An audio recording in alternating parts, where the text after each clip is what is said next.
بسم الله الرحمن الرحيم. الصلاة والسلام على خاتم الأنبياء والمرسلين. اليوم غادي نقدم لكم واحد الكيكة بشكل جديد. نبداو على بركة الله.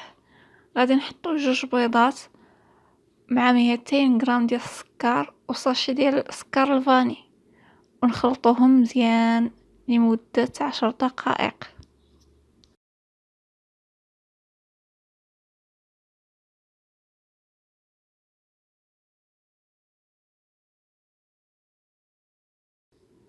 وكنضيفو من بعد 100 مليلتر ديال الزيت ونزيدو نخلطو. دابا غادي نضيفو 200 مليلتر د الحليب، ولكن غنبقاو نضيفوها بالتقسيط، كل شويه نبقاو نضيفو شويه.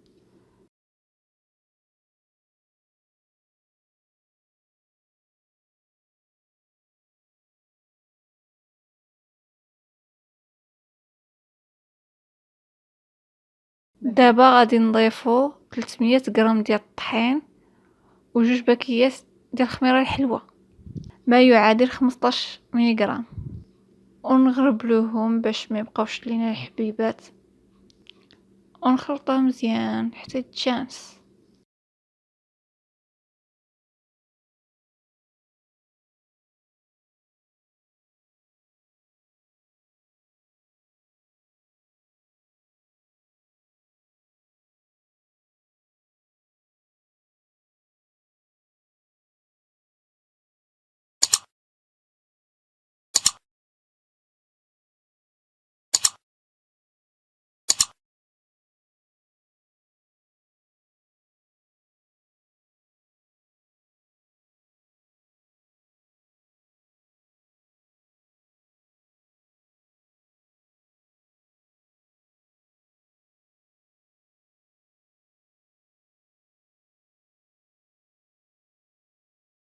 كناخدو المول ديال فين غنطيبو الكيك. انا اختاريت هذا الشكل. غادي ندهنوه بالزبده وندردرو عليه الطحين باش ما يتلصقش فاش طيب الكيكه.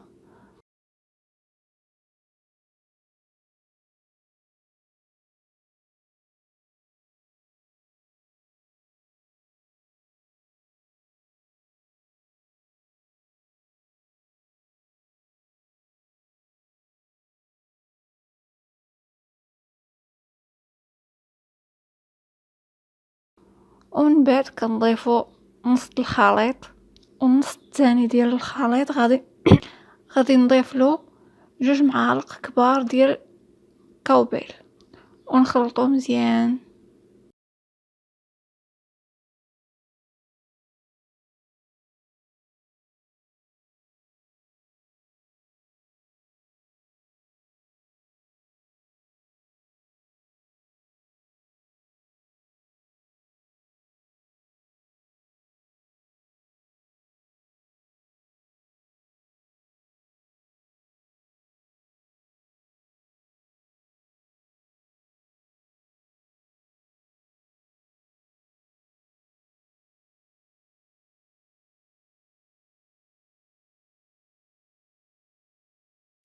كما كتشوفوا معايا عندنا القوام عقد بزاف، داكشي علاش غادي نزيدلو الحليب ونبقى نضيف معلقه حتى يولي الخليط مزيان مقاد مزيان.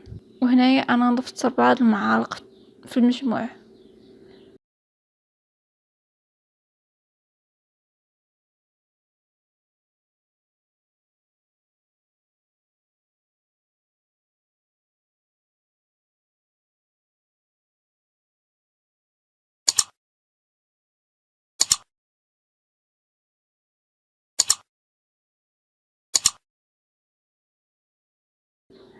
دابا غادي غنضيف هاد العجين فوق داك العجين الاول ويكون في الوسط.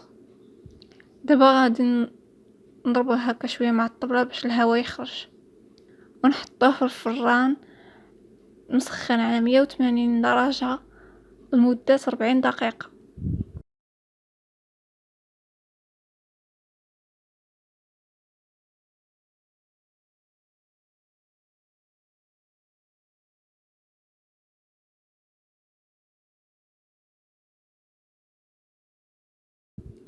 كنخرجوه من الفران ونخليوه يبرد، كما كتشوفوا النتيجة روعة. كندهنوه بالناباج ونحطو فوق منو بودرة الكوك، وانتوما تقدروا تضيفوا اي حاجه، تقدروا تحطوا رقائق اللوز ولا الكاوكاو.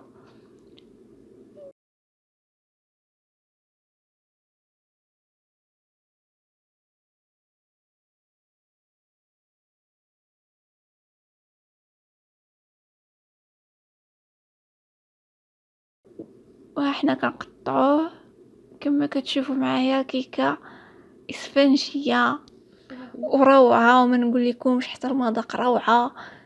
كنتمنى يعجبكم الفيديو، ضغطوا على زر اللايك والاشتراك. بالصحه والراحه.